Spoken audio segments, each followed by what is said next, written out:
ফিলিস্তিনের মুক্তিকামী সংগঠন হামাসের রাজনৈতিক শাখার সুযোগ্য কাণ্ডারি ইসমাইল হানিয়ার হত্যাকাণ্ডের পর সংগঠনটি নেতৃত্বের শূন্যতায় ভুগছিল। কিন্তু পরিস্থিতির সামাল দিতে এবং হামাসের যুদ্ধযাত্রাকে মসৃণ রাখতে সংগঠনটির রাজনৈতিক কার্যালয়ের নতুন প্রধান হিসেবে ইয়াহিয়া আল সিনওয়ারকে নির্বাচিত করা হয়। এই সিদ্ধান্তের ক্ষেত্রে বর্তমান যুদ্ধ পরিস্থিতিতে প্রতিরোধকামী আন্দোলনের কৌশলগত পরিবর্তনের ইঙ্গিত মিলছে।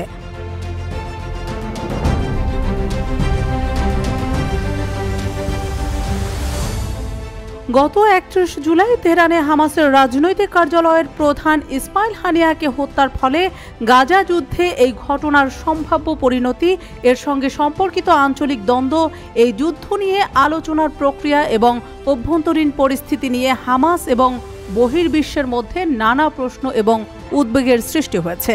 তবে হানিয়ার উত্তরসূরি হিসেবে গাজায় হামাসের প্রধান হিসেবে ইয়াহিয়া সিনওয়ারকে বেছে নেয়ার মাধ্যমে চলমান যুদ্ধে এই সংগঠনটির পোক্ত ভবিষ্যৎ যুদ্ধ কৌশলের স্পষ্ট ইঙ্গিত দিচ্ছে।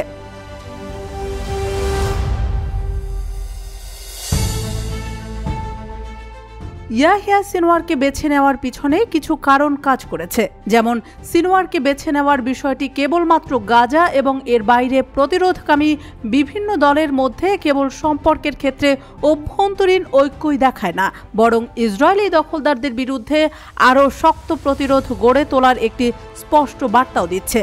এই বার্তাটি হলো যে হামাস আন্দোলনে এখনও শক্তিশালী এবং হানিয়াকে হত্যার পর যুদ্ধের নতুন পর্বের চ্যালেঞ্জ মোকাবেলায় নতুন নেতৃত্ব তৈরি করার ক্ষমতা হামাসের আছে।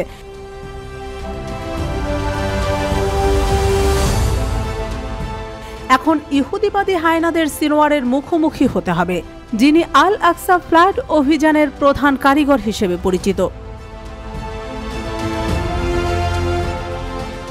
দ্বিতীয়ত, হানিয়ার উত্তরসূরি হিসেবে সিনওয়ারকে নির্বাচন করার অর্থ হল একভাবে নেতানিয়াহুকে অপমানিত করা, একই সাথে তার অভ্যন্তরীণ বিব্রতকর অবস্থা আরও নড়বড়ে করে দেওয়া।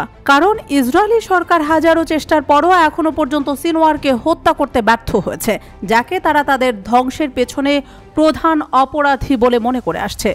হামাস প্রমাণ করে দেখিয়েছে যে সংগঠনটির যথা উপযুক্ত কৌশল এবং বুদ্ধিদীপ্ত রূপরেখার কাছে নেতানিয়াহুর নিকৃষ্ট কূটকৌশল এখনও অকেজো।